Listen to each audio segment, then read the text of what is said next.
Hello! I've been sent a set of Meiliang solid watercolours to try out. These are also known as Pretty Excellent watercolours, and I've heard some good things about Pretty Excellent, so I'm really curious to try these out. This set has been updated to 52 colours, so let's get the plastic off and let's get into it. While I'm struggling to get the plastic off here, I'll mention some of the information I was sent. So previous sets were 36 and 48 colours. This latest lot with 52 colours comes with 40 premium colours, 10 macaron or pastel shade colours, and 2 metallics. It's portable and lightweight, and I'll get the box open so we can see everything that's inside. I do like the packaging. On the back of the box is a preview of all of the colours. And these paints are made in China. They're actually affiliated with Paul Rubens. It of course took me ages to get the box open, so I'll just skip all of that. But opening it up, there's a really pretty looking blue tin in here, wrapped in a protective layer of cardboard. So I'll just pull all of the packaging over to one side. I might keep that for future projects. And here's what the watercolour tin looks like. It's quite nice, and it has a large metal clip on the side. Now this kind of tin always makes me think of lower level grade paints, like student grades or something that's maybe aimed at younger people. But we're going to be pleasantly surprised today. Inside the lid of the tin is a plastic insert, and this holds a black fine liner pen that's water resistant. It's actually waterproof. There's a pencil and a little paintbrush. There's also a sponge. I'll come back to those shortly. There's a little pamphlet in here which talks more about the watercolours and also the paint company Shanghai Aowen Art Materials Company, and a bit of instruction on how to use them. Here's also a nice little chart of all of the colours. So I'm sure I'll keep this somewhere with all of my other paint charts that I have. Along with that is also a swatching chart, which I'm really happy about. Now this isn't really watercolour paper, but it is a nice thick card, and I'm definitely going to swatch everything on this very soon. This set even comes with a little package of watercolour paper, and I'm really happy about that. There are 10 sheets in here, and I'll open that as well. But here are all of the paints. And I'm remembering there's a plastic lid over the top of them, so I'll just take that off. That will be quite useful, and I'll probably keep that just to keep the paints from running into each other when I close the set. But don't they look really lovely? They've got that lovely shiny quality to them, which reminds me of Kuretake watercolours. And just from this first impression, they look like they're going to re-wet very easily. The paints are poured into metal pans that are stuck into a plastic insert, and those are not coming out for anyone. I'm not sure how deep they are, if they're a half pan or a quarter pan, but they are a half pan size. And the order's kind of a little strange just looking at them, but I was just going to paint them in the order that they've come in and hope for the best here. But this is everything that came in the box. I'll get this paper out of the plastic. I'll put all the Amazon links in the description below for this set. It seems to be fairly easy to find. It's even in Australia, which is always a great thing. And price-wise, it seems to be about 20 to 30 US dollars depending on if it's on sale. And at the moment, it's just under 50 Australian dollars for the whole set. So it's not super cheap, but it's also not a really expensive set either, and around that mid-range kind of price. I mean, for 52 colours, that's not bad. And I really like that it has some paper included. I was just counting them out. There are 10 sheets, and I confirmed with the lovely rep that I talked to that this is Paul Rubens paper, 50% cotton, 300 GSM. Taking a look at the other accessories, I love this brush, it's so pretty. And I really love that it's an actual brush and not a water brush, because I'm just not a big fan of those. The pencil is an H, which is quite interesting. Normally you'd get an HB or a 2B. And the pigment liner is a 0.5, so quite a standard one really. And it says water resistant, but I can confirm it is waterproof. It's got a nice nib there. And I use pigment liners all of the time, so I can never have too many of those. And I'll just test it out on this used piece of paper here. Yep, it's a pigment liner. Nothing major to report there, but it works nicely.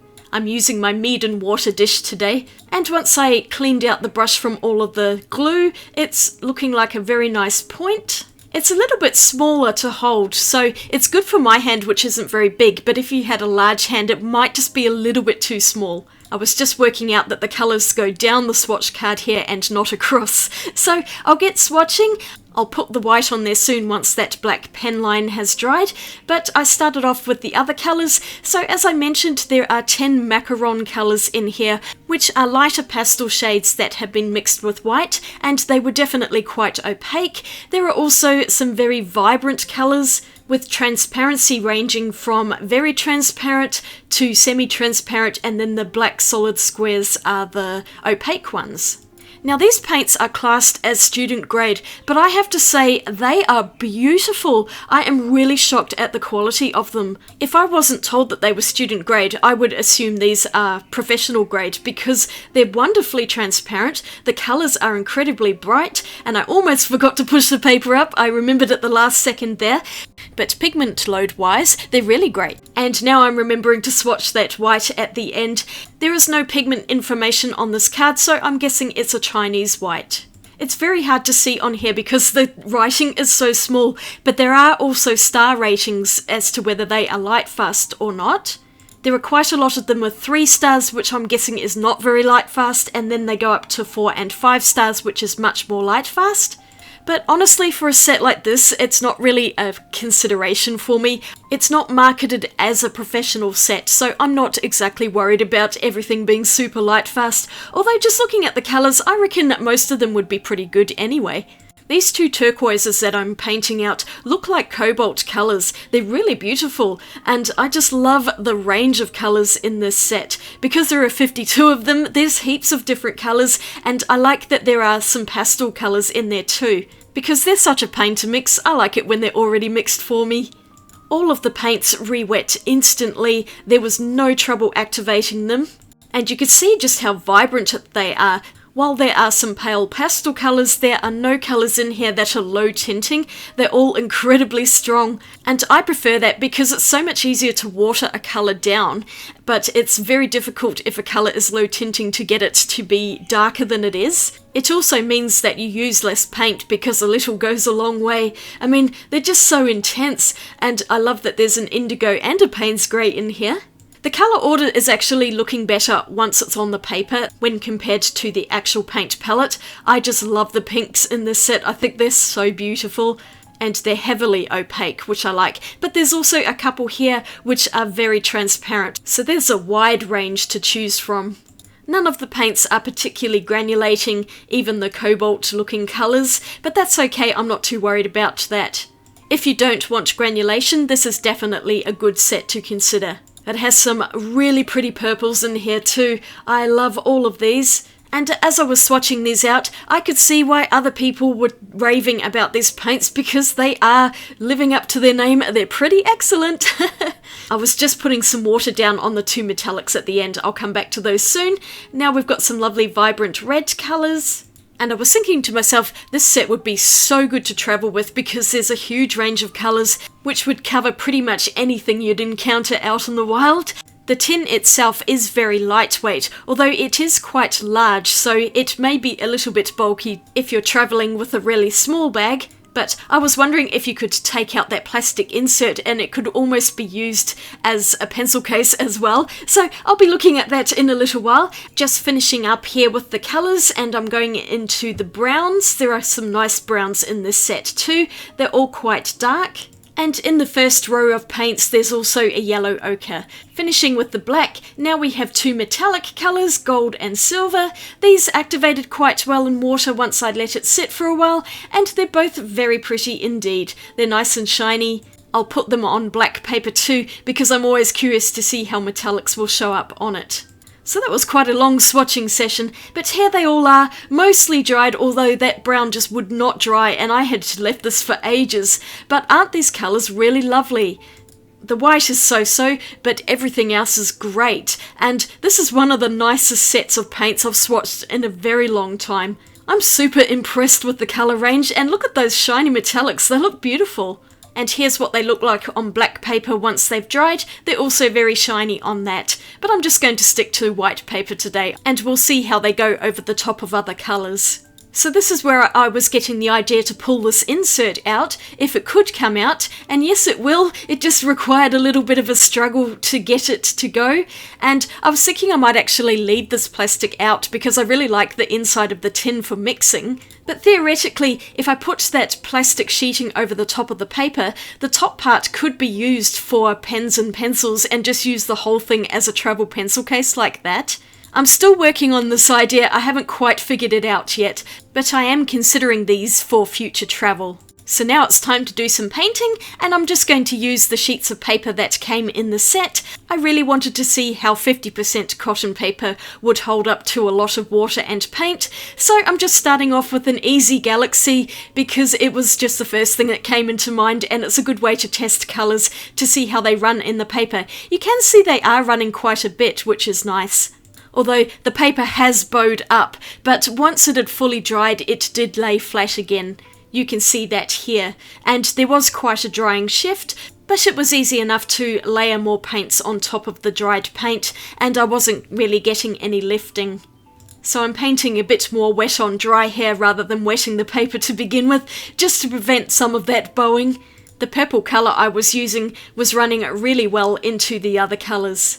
The macaron ones that are mixed with white don't really run in water because they're so opaque and heavy. But that's okay, I just kept blending them. There is a bit of cauliflowering on the paper when the paint dries, which is what I would expect from a wood cellulose paper, but because it's half and half, it does also act like a cotton paper, so it's definitely a hybrid of both kinds of paper, but I like it. It's a decent paper to work with, and I will see if I can link it separately because I know you can buy it as pads of paper. It's probably a bit cheaper than cotton paper as well. I even used some of the white paint in here. It gently blended in with the other colours, so it's not super bright, but it does look quite nice on this galaxy painting. I decided 3 layers was enough, and now I'm dotting on some white ink for some stars in the galaxy, and then I put some on a brush as well, just to spray some tinier drops of ink onto it. The ink has gotten a bit gloopy and it wasn't working as well as I would have liked, but I got some on there eventually. And after I let that fully dry, I'm painting in a bit of a silhouette with the black watercolour. It's a nice dark lamp black, so it's really great for this. The brush is lovely to use, it has a nice point on it, but it's not so small that you can't paint a larger area as well, so it's quite a versatile brush, and I am definitely going to be using that more in the future. It's super light to hold, and I love the clear handle, it looks really pretty. I'm painting in some rabbits now at the bottom. I was just making this up out of my head, so it's not really based on anything. It just grounds the whole painting and makes it look like there's a beautiful starry sky in the background of the landscape. It reminds me of being in the outback. Just finishing up and I'm moving on to the next picture. My scanner decided to stop working and I was not able to get scans of any of the paintings I did, so I'll show them at the end of the video. Stick around for that. But I thought I'd better use the pencil in at least one picture, and I'm drawing a door with a staircase based on this reference photo that I found on Facebook. Because the pieces of paper are very narrow, I wanted to find subjects that would go nicely on them. The pencil is a little bit on the hard side, but it does mean you can draw a little bit lighter and it's easier to remove the pencil or leave it there and just paint over the top of it. I'm then going over all of the pencil with the fineliner pen and adding in some more details after I'd got the bulk of the drawing in with the pencil. It's fairly sketchy, I haven't put in too much detail, but you get the idea. I really like drawing and painting doors. They always look really good as paintings. I often find that really mundane, everyday objects do actually look really good as illustrations or paintings. So now to get into the paint, and I'm starting off with the background, painting the building in a few different shades of blue, getting darker down the bottom. I can't even think what the colour names are, but the top might be Prussian blue and the bottom is definitely indigo. And then I just love that bright red door in contrast. And as always, when I'm actually doing paintings with the paints, that is when I really learn how they behave. Swatching only just tells part of the story. Doing a full painting is when you get a proper idea of what paints are going to be like. And I'm really happy with these ones. They performed perfectly. They're all nice and bright. I was able to water them down a little bit as well if I needed to, but you know me, I like bright paintings. The drawing itself was a little bit wobbly and not quite straight, but we'll just let that one slide today. I probably should have used a ruler to get the door nice and straight, but I also don't like things to be too precise, and so this just gives it more of a character feel. That's my story, I'm sticking to it. So I'm just adding in a bit of darkness on the steps to get more definition. The paper is performing nicely too. It seems to have really good sizing on it and the watercolours sat very well.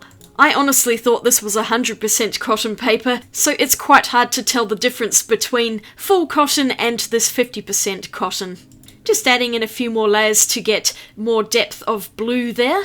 And the last thing I did here was drop in some of the metallic silver and gold into the wet blue, just to kind of make it look like the lights are shining and then the gold disperses. Then I touched up the door frame with some silver, and I'm pretty much done except for a few white highlights because I just had to add those in. And the jar of ink was still on my desk from the previous painting.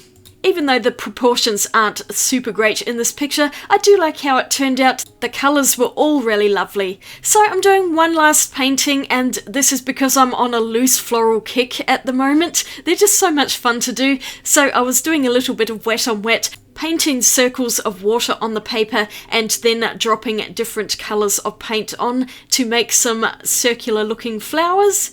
And you can see the paint is dispersing quite nicely with some of them. I also was deliberately letting the paint run into each other because I just really like how they join up together and blend. I was originally going to do a rainbow of flowers, but then I decided just to stick with warmer colours: pinks, purples, reds, yellows and orange. Once they'd dried, I went over with just a wet on dry layer to add in a bit more definition on the petals and make them look slightly more like roses. This worked better for the darker colours. That yellow one just looks like a big blob, so I did end up using a darker yellowy orange for that, just a little bit to add some definition, and I think I used 2 reds here as well because there's a darker red for the central part of it. You can see with the second layer just how much more vibrant the colours become, and I really love this about watercolours. Adding multiple layers just really brings up the vibrancy and luminosity of the paints. Not so much with the pastel macaron colours, but definitely with the transparent ones.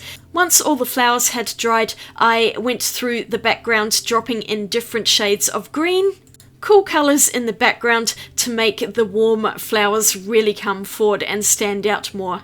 All of the greens are beautiful, and there is a lovely dark green in this set which I just adore. It looks a lot like Sennelier's forest green, which is one of my all-time favourite dark greens. And I'm always really happy when a set has a nice dark green that's already pre-mixed in the set, because I always find dark green is very difficult to mix and get it exactly the colour that I want. The other greens are incredibly bright and vibrant, but you could mix them with a little bit of red just to tone them down. I decided to keep them bright because the whole picture just felt like it needed that. And now I'm drawing in some petal definition with the fine liner pen. The 0.5 is a little bit thick for what I would normally like to do. I'd usually go for maybe a 0.2 or 3, but this one's perfectly fine for a quick little sketch, which is what this ended up being. I always like to add an outline on loose flowers like this. I mean, you could just leave them as they are without any pen on there, but I like the effect that the pen gives, like a cartoonish quality, which really just sits well with this type of painting, and it makes the flowers really stand out from the background. I was thinking I wanted to do something else with the background, and so it must be time to bust out that metallic gold because I've been dying to use it. I painted little swirls in the background and you can see how well they're standing out. It's so super shiny, this gold. I love it. And I think this really finished off the whole picture and just tied it together. I decided I had to use some silver as well, so I'm putting it on the petals, using it as highlights rather than the white ink. It's a bit harder to see, but once I start moving the page around in the light, you'll really see it start to flash. I love good quality metallics. So now I'll finish this off and I'll show you all of the paintings together. Here's the first one, the galaxy painting. I like how it turned out, although my inky stars are a bit messy. The paints themselves though are lovely and bright, and the paper held up pretty well considering I put a lot of water on there. Next up is my door, slightly askew, but I do love the colours, and I was able to layer them up nicely on the paper without any issues, and there's a little bit of metallic sheen around those lamps, which I think turned out better than I expected. These would probably work quite well as chunky bookmarks. Maybe I'll have to turn them into a bookmark later. So I have one more painting, and that is the florals. I love how this one turned out. This may well be my favourite of the day. I love those gold swirls, and you can see how the silver is highlighting the petals when I flash it in the light here. I'm super happy with the colours and the metallics in this set. There's so much variety to choose from. And here they all are together. I love the colours, they look so vibrant on camera. Let me know what you think. So here's everything I got done today. I have to give this set 10 out of 10. Honestly, it is so good. And the paper also is a really great quality. Maybe 9 out of 10 just because it's not 100% cotton. But this is one of the best sets of paints I've used in quite a while, and I highly recommend it. That brush is fantastic. It's so much nicer than a water brush. All of the colours in the set are great. I have nothing to complain about whatsoever. I'd really appreciate a thumbs up for this video if you'd enjoyed it, and you might want to click the subscribe button. I've got a couple of other reviews to watch, and I will see you all again really soon in my next video. Thanks so much for watching this one. Have a great day out there. Swatch you later. Bye!